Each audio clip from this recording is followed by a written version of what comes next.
Vous comptez passer 2 jours au Cinque Terre? Eh ben ça tombe bien parce que c'est ce que je vais faire. Et dans cette vidéo, je vais vous présenter mon itinéraire, mes bons plans et mes conseils. Allez, c'est parti!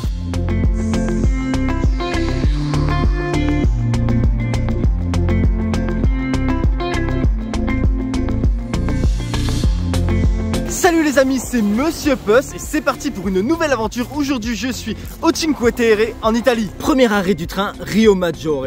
Ici c'est le petit village de pêcheurs. Calme, tout mignon et coloré. En bref, tout ce qu'on aime. Mais avant de vous montrer les alentours, je vais vous expliquer comment venir et vous déplacer au Cinque Terre. Pour vous déplacer facilement entre chaque village des Cinque Terre, c'est simple. Vous prenez le train directement à la gare de La Spezia. Et de là, il y aura un arrêt à chaque village des Cinque Terre. Le prix du billet, 16 € et vous pouvez monter et descendre à volonté durant une journée dans le train. Quand vous venez au Cinque Terre pour 2 jours, vous avez 2 choix. Le premier, c'est que vous choisissez vos villages que vous préférez le plus et vous les faites à fond. La deuxième option, c'est comme moi, vous faites tous les villages et vous prenez que le meilleur. Et donc voici les incontournables de Rio Maggiore. Je vous fais débuter la visite de ce village en descendant directement au point de vue qui se trouve au bord de mer. En bas, plutôt que de monter sur la plateforme en hauteur sur la droite, j'ai choisi d'aller directement sur les rochers pour faire face au joli village de Rio Maggiore. Ensuite, je remonte doucement la rue principale, le but étant d'arriver à l'église San Giovanni Battista, mais je prends mon temps, je flâne, je regarde autour de moi, je kiffe quoi. Et voilà, j'arrive à notre église et pour info, elle date du 14e siècle. Allez, on rentre à l'intérieur. Regardez, ici en Italie, même les chats viennent à la messe, c'est incroyable. Allez, on prend encore un peu de hauteur et on arrive au château de Rio Maggiore qui lui date du 13e siècle. Ici, juste à côté du château, se trouve une petite chapelle, mais là-haut, le plus intéressant, c'est le point de vue. Pour aller à Manarola, qui est le prochain village après Rio Maggiore, vous pouvez prendre le train, comme je vous ai expliqué, ou passer par le sentier à la marche, ça vous prendra à peu près 45 minutes, 1 heure. Et ce qui est bien, c'est qu'en plus d'avoir une vue magnifique tout le long du chemin, c'est que vous n'allez pas vous sentir coupable pour la pizza du midi. Mais alors, pas du tout. Voici le sentier qui est simple à trouver et pour pas se perdre, il suffit de suivre le marquage et encore, on peut faire sans. Maintenant, je vous préviens, ça monte beaucoup, mais beaucoup.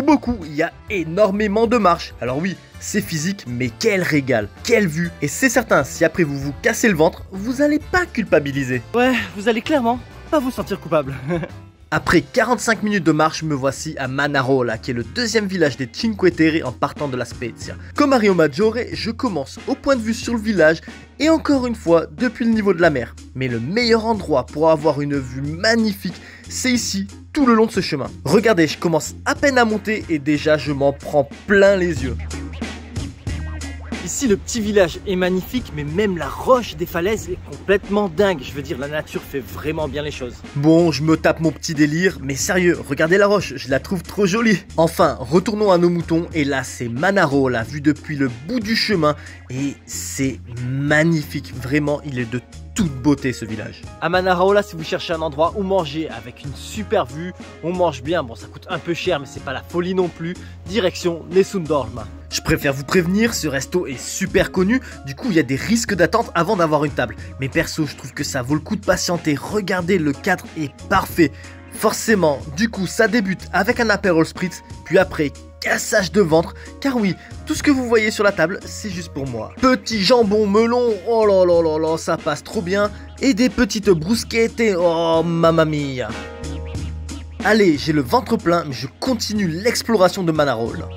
Je sais, je vous ai fait dépenser de l'argent à Nessun Dorma. Du coup, le café, ça se prend ici à Takeaway Pasta. Le cappuccino est à 1 €. Vous avez une vue sur le clocher de l'église.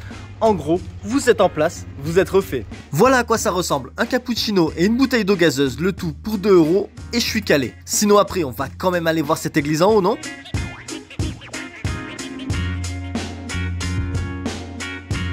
Là, voici le clocher qu'on voit depuis le café précédent et depuis la base de ce clocher, on a une vue assez sympathique, non ? Le prochain village après Manarola, c'est Corniglia. Il est juste ici, mais je le garde pour plus tard. Là, je décide d'aller au dernier village si on part de La Spezia, qui serait donc le premier village en partant de Levanto. Allez, dernier arrêt de la journée, mais pas de la vidéo, Monterosso. Alors déjà ici, ce qui est bien, c'est qu'il y a une belle plage de sable. Ça doit être super pour l'été en tout cas. Voici donc la plus grande plage de Monterosso, car oui, il n'y a pas qu'une seule plage ici. Et regardez, de l'autre côté, vous en avez une autre, mais plus petite.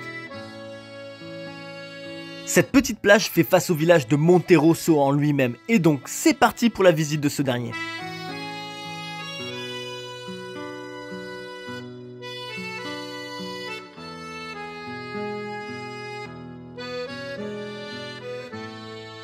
Premier arrêt, et je pense que vous n'êtes pas étonnés, une église. Et nous voici donc à l'intérieur de l'Oratorio di Santa Croce.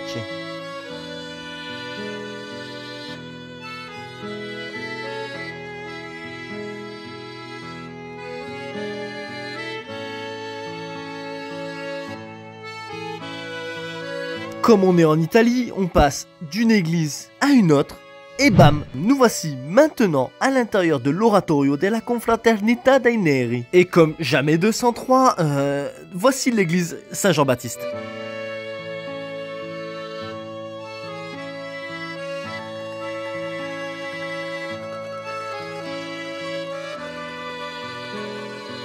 Au cas où vous ne connaissez pas la star de l'Italie, je vous la présente, elle est juste derrière moi. Ah, les petits triporteurs italiens, toute une époque. D'ailleurs, ils sont toujours là, hein. Ils survivent à la modernité. Allez, passons, regardez, là, entre les deux plages, vous avez une colline rocheuse sur laquelle on peut monter pour tout d'abord avoir une vue de dingue sur la Méditerranée.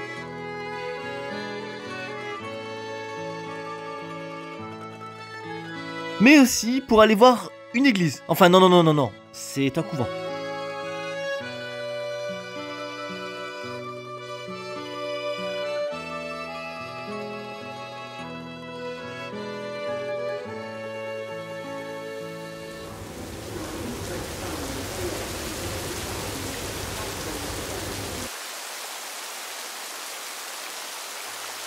Et c'est une nouvelle journée ici au Cinque Terre et comme vous avez vu, il pleut. Enfin bon, c'est pas grave, je vais quand même essayer de vous faire découvrir le petit village de Vernazza et ensuite ça devrait se découvrir et je vous réserve une petite pépite à côté des Cinque Terre, un bijou vraiment.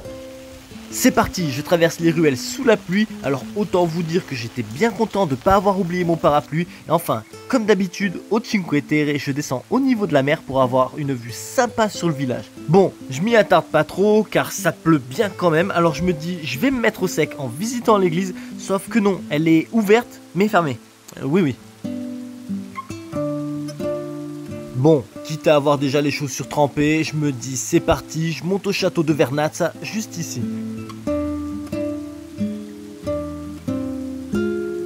Me voici arrivé au sommet où se trouve la tour du château, et ce qui est bien, c'est que d'ici on a une super vue sur Vernazza, regardez.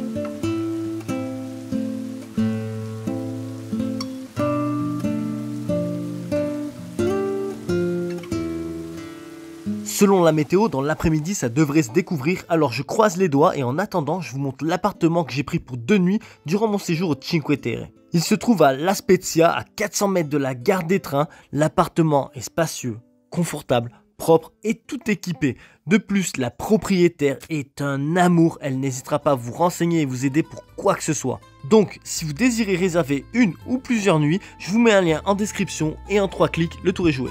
C'est incroyable, en milieu d'après-midi, la météo a complètement changé et la pluie laisse place au ciel bleu.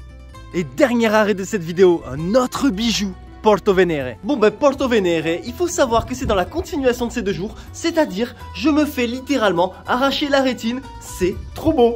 Pour info, Porto Venere ne fait pas partie des Cinque Terre, mais se trouve littéralement à côté, c'est entre La Spezia et Rio Maggiore. Et c'est parti, on commence la visite par son église, mais vous allez comprendre pourquoi je vous emmène là-haut. Et nous voici à l'intérieur de l'église San Pietro qui date du XIIe siècle. Alors, je vous emmène pas ici pour voir des cierges, ni même pour voir un mini-orgue. Non, car c'est dehors que ça se passe. Et regardez, moi, perso, je kiffe. Et vous ?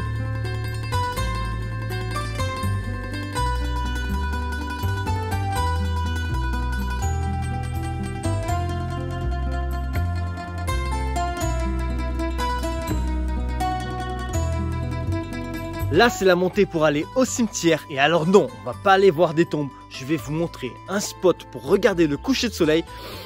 Pépite! Sur votre chemin vers le haut de la colline rocheuse, vous croiserez la belle église San Lorenzo, mais aussi le château d'Oria qui était malheureusement fermé quand je suis arrivé. Mais c'est pas grave car le plan c'est de vous montrer le coucher de soleil depuis le niveau de ces deux tourelles, car oui, il y en a bien deux.